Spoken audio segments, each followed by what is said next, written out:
RTCI nous réunit. Plus belle la Tunisie. Direction la Médina de Tunis, un lieu où le présent et le passé se mêlent à travers le riche patrimoine qui la caractérise et surtout la vie qu'elle abrite. La Médina de Tunis est en effet un condensé de l'histoire qui l'a marquée durant des siècles jusqu'à nos jours. C'est pour en parler que Plus belle la Tunisie est partie à la rencontre d'une passionnée de la Médina, de son architecture, son urbanisme, mais également son histoire. Il s'agit de Soulef Aouididi, de l'association de sauvegarde de la Médina de Tunis, à qui nous avons demandé de décrire 3 lieux qui comptent parmi les plus grands symboles de cette majestueuse Médina de Tunis. Reportage.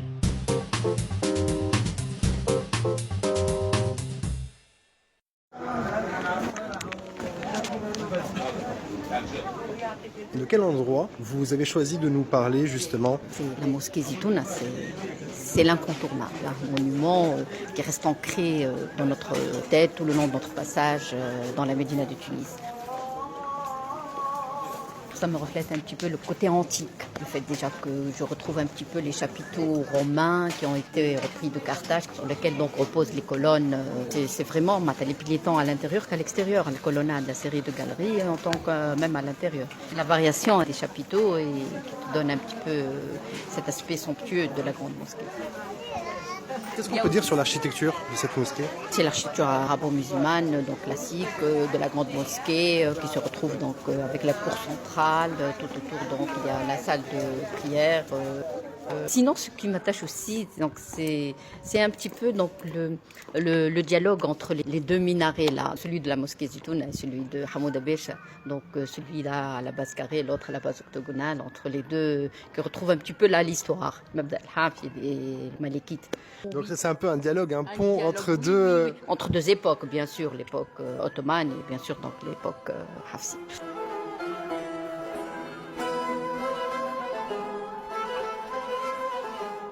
Et il y a cet autre lieu dont vous voulez nous parler. Il y a aussi le côté mystique dans la Médina, un petit peu là, qui nous donne un petit peu ce côté serein, sérénité. Spirituel. Spirituel, oui, en quelque sorte. C'est qu'on retrouve un peu dans les zéwiya, et surtout bien sûr Zawiya Sidi Mahrez.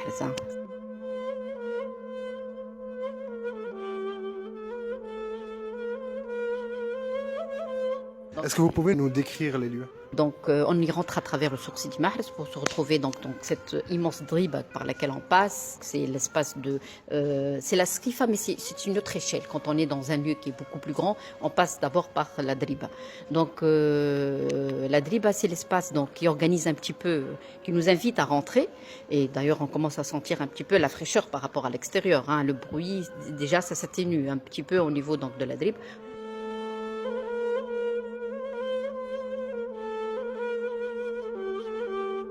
Là, on est où exactement à la Médina? On est au niveau on est à la frange du faubourg nord. C'est à la limite de la Médina centrale. Donc c'est un petit peu côté Bebsouir. Donc on est sur l'architecture donc qui date dans l'époque ottomane. Et d'ailleurs ça se reflète par la mosquée donc Sidi Mahrez, la grande mosquée. Là où on trouve que ça ressemble un petit peu. Donc on a pris la série de coupoles qu'on voit là par la terrasse et qui reflète un petit peu donc l'architecture de Sainte-Sophie, Constantinople. Donc en Turquie. Donc c'est la coupole centrale avec les alcôves tout autour, donc des autres petites coupoles, une coupole centrale.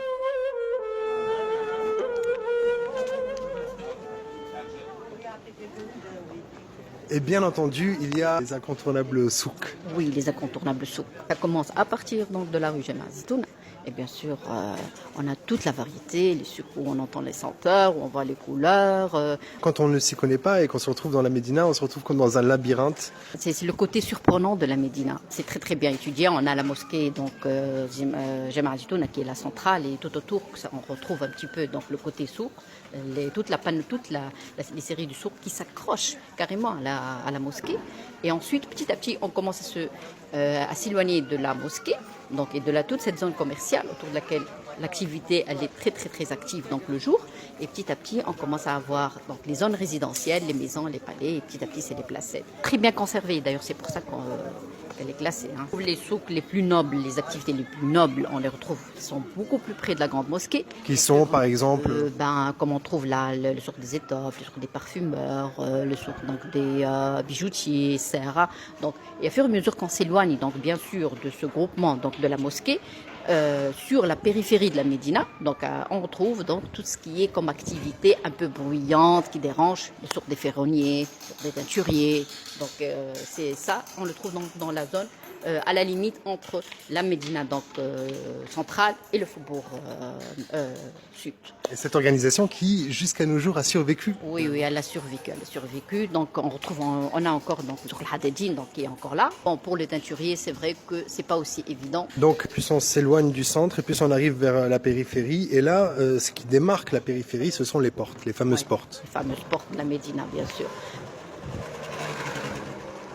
À l'origine, donc, ils étaient 11 portes.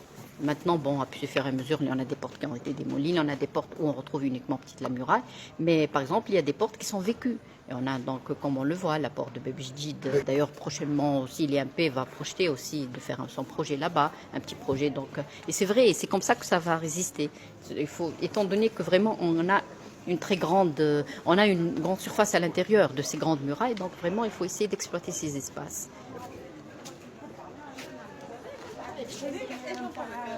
Et pour finir, nous arrivons donc au local de l'association donc de sauvegarde de la Médina. C'est un très beau local. Qu'est-ce que vous pouvez nous dire sur ce local? C'est le palais d'Allah, il date donc de la fin du XVIIe.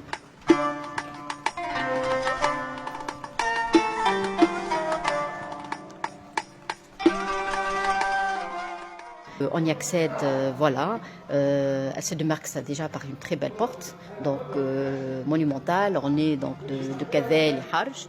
Et donc elle est très bien, ce palais il est très, très bien organisé. On retrouve donc d'une part Bitedief, à laquelle on accède donc à partir de la Drib, donc carrément.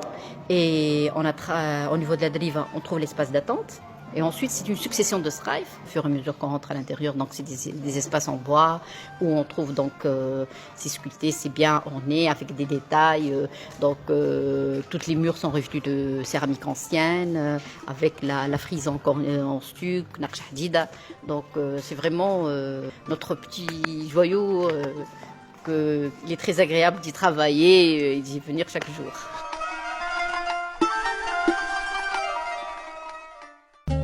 Plus belle la Tunisie.